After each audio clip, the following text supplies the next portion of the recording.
জীবনকে জীবনের গতিতে চলতে দিও না, বরং জীবনের সামনে রুখে দাঁড়াও। সময় অপচয়ে ত্রুটি চেপে ধরো।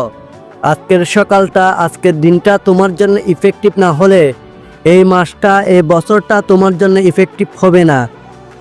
তাই প্রতিটা দিনের প্রতিটা ঘন্টার জবাবদিহিতা নিশ্চিত করো। কোনো সমস্যায় জীবনের চাইতে বড় না, কোনো ব্যর্থতায় জীবনের সব সম্ভাবনাকে মুছে দিতে পারে না।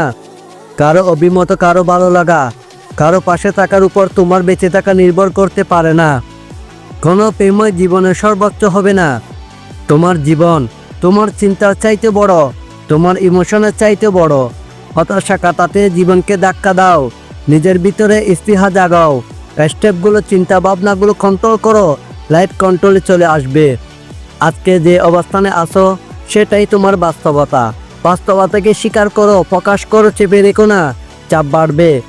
আগে কি ছিল সেই ইতিহাস জবর কেটে লাভ নাই, বরং কালকে কোন লেভেলে যাবা সেটা চেষ্টা করো।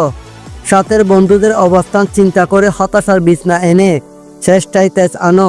উপহাস অবাক্যার জবাব দেওয়ার জন্য মিরাকেল না খুঁজে স্কিল খুঁজো। স্বপ্ন দেখে লাভ নেই, চেষ্টা করলে লাভ আছে। রুটিন বানানো কোনো অর্জন না, কাজ করাটা অর্জন। শুধু আশা নিয়ে বসে থাকলে কিছু চেঞ্জ হবে না, লেগে থেকে সাধনা করলে চেঞ্জ হবে। তাই স্বপ্ন দেখো না, চেষ্টা করে দেখাও। চেষ্টার পরিমাণ বাড়াও, মনোবল বেড়ে যাবে। সঙ্গে থাকুন। 99 সানিকে তোমার বন্ধু বানিয়ে নাও।